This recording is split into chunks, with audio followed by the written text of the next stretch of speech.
உலகின் மிகப்பெரிய கச்சா எண்ணெய் ஏற்றுமதி நிறுவனமான சவுதி அரம்கோ ஏப்ரல் மாதத்திற்கான கச்சா எண்ணெய் விநியோகத்தை ஆசிய நாடுகளுக்கு குறைப்பதற்கான நடவடிக்கைகளை எடுத்துள்ளது. அமெரிக்க, இஸ்ரேல் மற்றும் ஈரான் இடையிலான மோதல்களால் ஹார்முஸ் நீரிணை வழியாக நடைபெறும் வர்த்தகத்தில் ஏற்பட்டுள்ள இடையூறுகள் காரணமாக தொடர்ந்தும் 2வது மாதமாக சவுதி அரம்கோ இந்த விநியோக கட்டுப்பாட்டை விதித்துள்ளது. இந்த முடிவினால் ஆசிய எண்ணெய் சுத்திகரிப்பு நிலையங்களுக்கு கிடைக்கும் கச்சா எண்ணெயின் அளவு குறையும். இதன் விளைவாக சந்தைக்கு விநியோகிக்கப்படும் சுத்திகரிக்கப்பட்ட பொருட்களின் அளவும் குறையக்கூடும். இந்த விநியோக குறைப்பு எதிர்வரும் மாதங்களில் ஆசிய பிராந்தியத்தில் எரிசக்தி விலையில் நேரடி தாக்கத்தை ஏற்படுத்தும் என பொருளாதார ஆய்வாளர்கள் கணித்துள்ளனர்.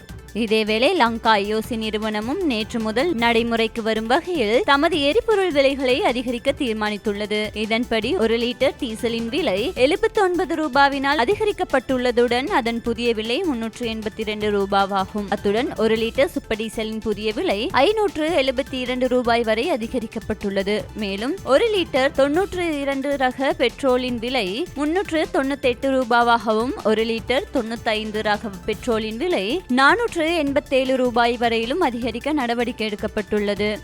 இலங்கையில் தற்போது விற்பனை செய்யப்படும் 1 லிட்டர் டீசல் மற்றும் பெட்ரோல் மூலமும் அரசாங்கம் பாரிய நிதி இழப்பை சந்தித்து வருவதாக இலங்கை பெட்ரோலிய கூட்டுத்தாபனம் தெரிவித்துள்ளது. இது தொடர்பாக பெட்ரோலிய கூட்டுத்தாபனத்தின் தலைவர் DA ராஜகருண விடுத்துள்ள விசேட அறிக்கையில் எரிபொருட்களின் உண்மையான சந்தை விலைக்கும் தற்போதைய விற்பனை விலைக்கும் இடையிலான பாரிய இடைவெளி குறித்து விளக்கம் அளித்துள்ளார். அதன்படி அரசாங்கம் ஒவ்வொரு லிட்டர் டீசலுக்கும் சுமார் 204 ரூபாவையும் பெட்ரோலுக்கு 32 ரூபாவையும் மானியமாக வழங்குவதால் பாதிப்பு ஏற்படுவதாக அவர் சுட்டிக்காட்டியுள்ளார். நாட்டின் தற்போதைய மின் தேவை மற்றும் உற்பத்தி நிலவரங்களை கருத்தில் கொண்டு வரும் காலங்களில் மின்சார உற்பத்திக்காக டீசலை பயன்படுத்த வேண்டிய தேவை ஏற்படலாம் எனவும் அவர் இதன் போது தெரிவித்துள்ளார்.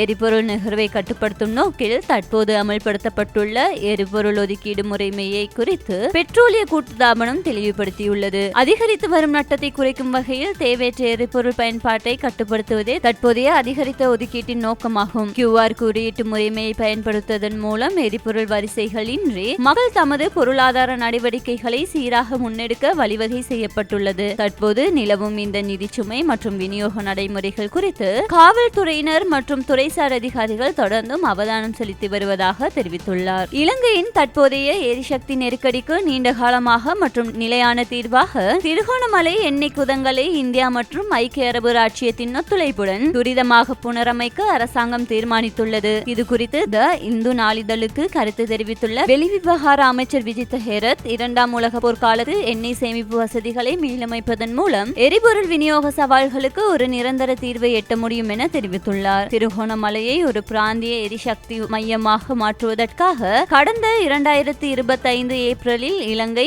இந்தியா மற்றும் ஐக்கிய அரபு ராச்சியம் ஆகிய நாடுகளுக்கு இடையே கையெழுத்திடப்பட்ட முத்தரப்பு புரிந்துணர்வு ஒப்பந்தத்தின் அடிப்படையில் இந்த திட்டம் முன்னெடுக்கப்பட உள்ளது. மேலதிக செய்திகளுக்காக எமது YouTube தளத்தை சப்ஸ்கிரைப் செய்யுங்கள்.